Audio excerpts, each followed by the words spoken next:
Thank you so much for joining me. So we are going to continue our lesson here on learning tarot, and so now we've covered the four elements, and so now we are working on major arcanas, and there's 22 major arcanas. So I'm going to break this up into 3 videos. So we'll do 7, 7, and then 8. And what I want you to really focus on with the major arcanas, and they are different from the minors. The major arcanas are really about major life events. They usually, so if you're doing a reading, they're going to take precedence. They're going to kind of guide the reading. If you have a lot of minor arcanas and you have some major arcanas, those kind of set the stage, and the minor arcana kind of follow what's happening because these are major life events that are happening, okay? They usually represent like major life lessons, karmic stuff, like big stuff, okay, that's influencing your life. And so anyway, let's go ahead and get started.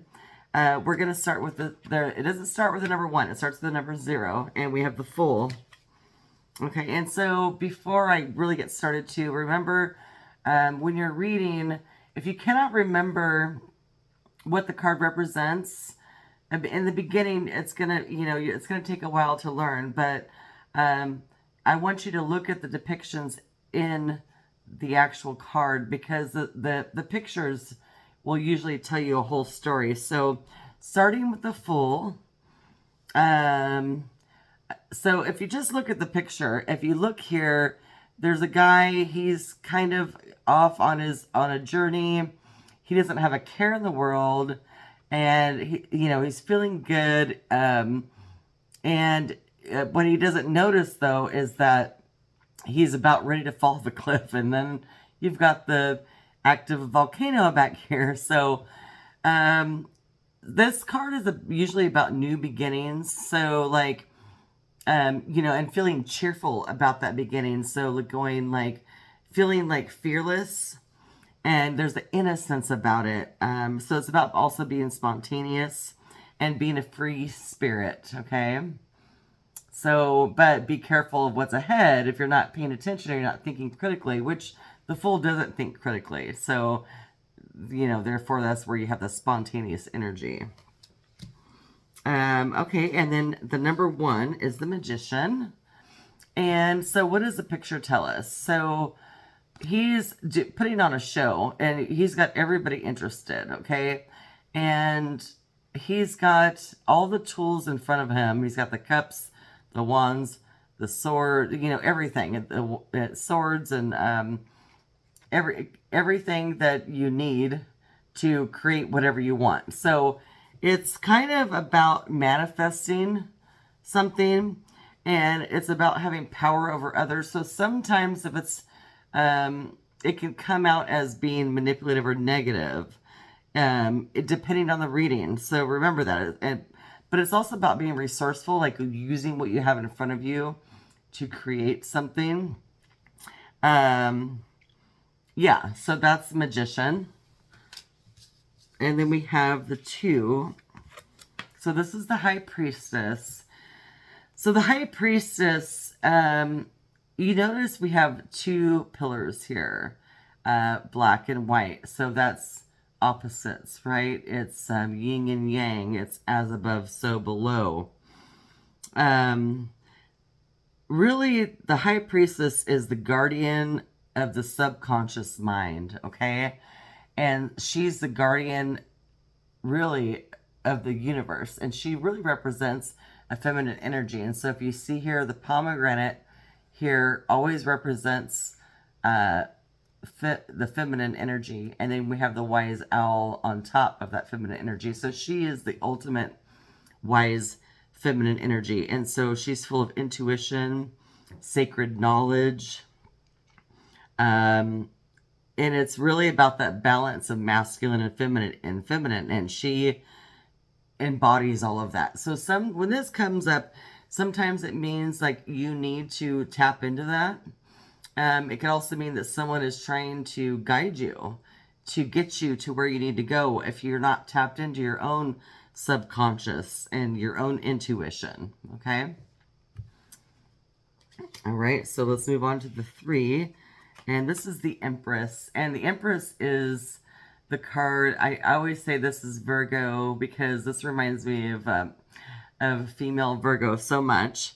But it is everything that the feminine energy embodies. It's beauty, nature,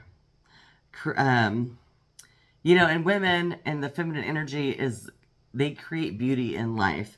And that's what that encompasses. But you notice also there's a gate here. So she's protecting that. And she's looking at the gate. Like she doesn't want to disturb that beauty, that innocence that's happening here. So it's about also like connecting to experiences that give you pleasure and really deep fulfillment. And protecting that because, you know, that is what carries you on through other situations. Okay. So that is, I love this card, the Empress. Okay. So, and I know that my previous videos, there was a journey. The major arcana are different. So there might be a little bit harder for you guys to learn, but just remember, to look at the pictures. Okay. I can't, say that enough. And so now we are on to the 4, which is, so we had the Empress, now we have the Emperor, and he is what embodies the masculine energy. He is the authority. He is the protector. He's a rock. That's kind of why this is made out of stone, because he's always there, and he's a steadfast. He's not up and down like the feminine energy. He is a solid line, okay?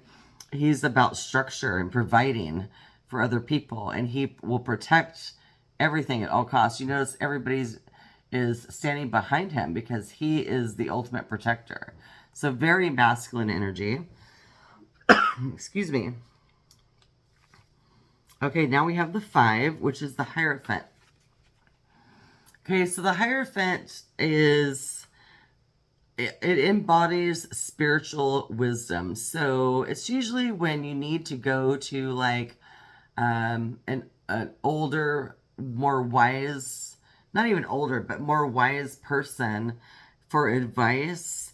It really represents tradition, religion sometimes. And it's also about passing spiritual wisdom. So it could be you passing, if in the reading, it could be you passing spiritual wisdom to others, or it could be you seeking spiritual wisdom to others. Okay, now we have the Lovers. So the Lovers really, I mean, this card speaks for itself. It's love, it's harmony, it's about relationships, it's about connection.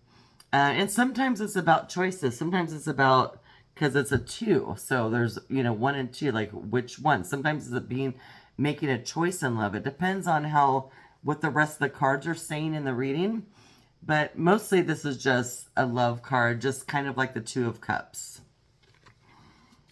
Okay, so thanks for joining me. We're gonna have 2 more episodes where we go through the rest of the major arcana. And so I will see you for the next episode.